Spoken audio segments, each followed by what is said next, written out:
Folks, for all of you gentlemen up there, polls show that rising crime is a concern for many Americans. Local and state governments have passed laws to limit incarceration and diminish the ability of police to keep our streets safe. And this has led to a rise in crime. Cashless bail was passed by the Senate and Assembly of the state legislature. What would you do, each of you do, to lower crime, knowing that the repeal of cashless bail and other measures would be difficult to get passed in the legislature? And we will start with you, Mr. Giuliani. Well, first and foremost, on day one, I go right to Andrea Stewart-Cousins and Carl Hastie and tell them very simply, full repeal of bail reform on my desk, or I'm not funding anything in our upcoming budget negotiation. Eric, we need to, frankly, end the war on cops, not just in this state, but in this country, to be perfectly honest. We are in Rochester right now, where last year they had the most murders ever in recorded history. And they now have a police oversight board in the state that is already filled with corruption. Unfortunately, we've been sending the wrong message to police. They will know, as your governor, there is nobody that will back the police to the degree that I will. On day one, we will work to make sure that we fire rogue district attorneys like Alvin Bragg, like any other Soros-funded district attorney across the state right here.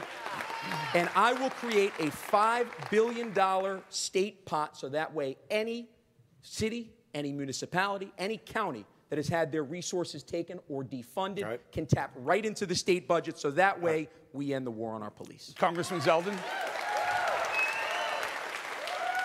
On day one, Alvin Bragg is fired. It's the constitutional authority of the governor. It needs to get done the first day as soon as we get sworn in office. We need to repeal cashless bail. We need to reverse the discovery law changes. We need to get rid of less is more, which is releasing people early from prison. We have to get rid of the HALT Act. We should pass a law enforcement Bill of Rights, recognize their inherent right of self-defense, make sure they have all the tools and resources they need to do their jobs safely and effectively, make sure they're not unfairly targeted by investigations. We should overhaul the parole board. We should change it from a majority vote to a unanimous vote. We should allow victims to be able to provide testimony. We shouldn't be releasing cop killers and murderers from the parole board as easily as what we are seeing right now.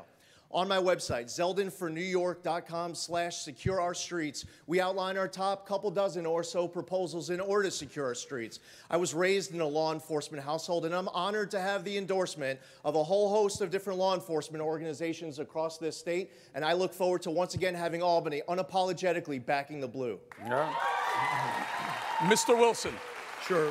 Eric, this is a hugely important issue, and it's unacceptable that we have forgotten the lessons of the Giuliani era and the Bloomberg era and other cities across the state where we made massive improvements in crime. It is unacceptable for New Yorkers to live on unsafe streets. It's deeply personal for me. I have two cousins in law enforcement, and just 10 days ago, as I shared on the debate stage a couple debates ago, I had an extended family member killed by someone out on cashless bail.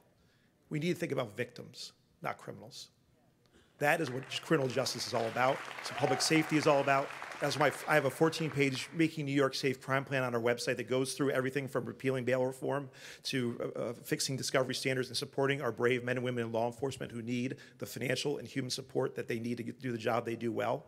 But what it all comes down to, you asked about how do you get it done. All of these bad policies were created by the Cuomo-Hochul budgets. We will undo them through the Cuomo-Hochul budgets, and we will not back down because it is that essential to get it done for the people of the state. Okay. Mr. Estorino?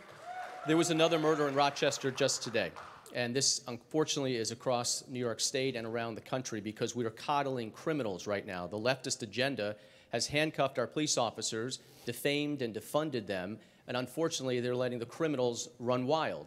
I'm a gun owner, and I'm proudly a Second Amendment supporter.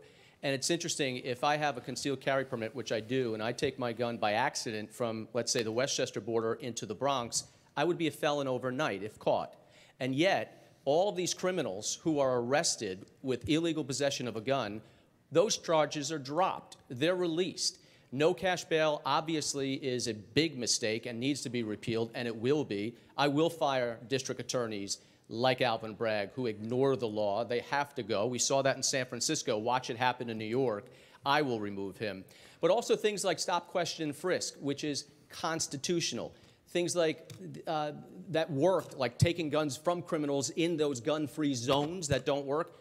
We have to go after criminals, and I will, and stop this chaos in New York.